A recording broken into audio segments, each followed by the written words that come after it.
Monday, June 25th edition of the Carolina Weather Video. I'm meteorologist Matthew East here with you. A lot to talk about today. Let's get right into it. Yesterday was another pretty warm and pretty muggy day all across the region. We had a lot of highs in the upper 80s and lower 90s. We also had some scattered thunderstorms. Some were pretty intense, had some scattered wind damage reports, kind of a concentration of them up in parts of northeastern and eastern Surry County. Now, the radar pretty quiet this morning, just a few lingering showers from parts of the Outer Banks to the coastal offshore waters. But kind of the big weather story across the region is Debbie down in the northern Gulf of Mexico. I'll spend a lot of time on Debbie here coming up in just a moment. Now, we're going to get a nice break from the heat coming up as we get into tonight, tomorrow, Wednesday, before things really heat up again later this week. Trough down the eastern seaboard over the next couple of days will give way to ridging building back in, and it's going to get quite hot, it appears, late this week. But again, some delightful weather coming up tomorrow and Wednesday before we get back into the heat. Now, at the moment, some high-level cirrus clouds that are kind of associated with Debbie down there. You're getting the veil of cirrus through southern North Carolina and much of South Carolina, northern North Carolina clear to start the day. And your temperatures out there sitting in the upper 60s to mid-70s once you get outside of the mountains. Of course, Boone a little cooler up there at elevation at 57 degrees. But look at this air mass that's coming. It is 36 degrees right now in Land O'Lakes, Wisconsin, 47 in Marquette, Michigan. And that is the little shot of cooler, drier air that we will temporarily get into place over the next 24 hours. Now, watch the dew point temperatures here. Significantly lower dew points coming tomorrow and Wednesday. In fact, we'll have some 40s for dew points at times in parts of the Piedmont. And so a much less muggy, much cooler type of air mass is on the way. Here's how this plays out. As that front approaches today, we will see scattered showers and thunderstorms again drop through from north to south. And again, some storms could produce some wind damage. But the much cooler type of setup then takes over tomorrow. It is going to be a beautiful day. We'll see highs at most in much of the Piedmont in the lower 80s. Low humidity, beautiful day.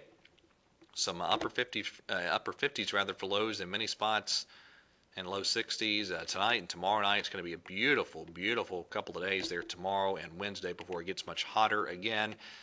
We could have some areas up toward the upper 90s, and if some of the modeling is correct, we might even have a couple spots try to hit 100 at some point by Friday or Saturday of this week. We'll see. That might be a little overdone, but just that's what some of the modeling is printing out.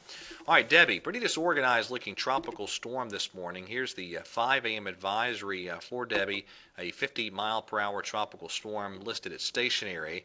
Pressure at 993 millibars. Pretty ill-organized right now, and unless we see some of the deep convection really try to fire consistently around that center, we're not going to see any significant strengthening here. And just a very slow movement. I'm afraid Debbie's going to be a headache for days to come. This is the official National Hurricane Center forecast, taking Debbie only very slowly to the north into parts of North Florida over the next few days. Most of the modeling is kind of on board with this general scenario, although I will say some modeling takes Debbie back into this area, other modeling across this region. I'm kind of favoring actually this type of track with Debbie. Similar to what the European, the GFS, and the Canadian are all indicating. Look at the rain amounts being printed out by the RPM modeling here over the next several days. There's going to be some, this is underdone in some spots. There'll be some areas that pick up over a foot of rain if that very slow movement scenario is correct. Now, I want to show you the coastal impacts here for the Carolinas. If this is of course, this is just one model. This is the RPM model, the Stormcast model, and it gets some pretty good winds along the coast tomorrow afternoon. But that's assuming that Debbie crosses North Florida and heads across into the Gulf Stream waters. If it kind of hangs back over North Florida, that scenario is not exactly correct. I did want to show you the European just to give you an idea of the uncertainty and how this might be a long-term headache. This is all the way out at next Monday and next Tuesday, 7 and 8 days from now.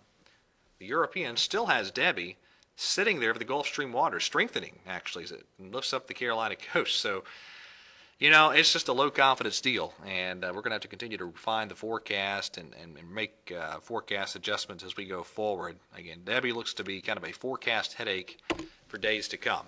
All right, that is it for today's edition of the video. Thank you for watching, everybody. Have a wonderful day today, and God bless.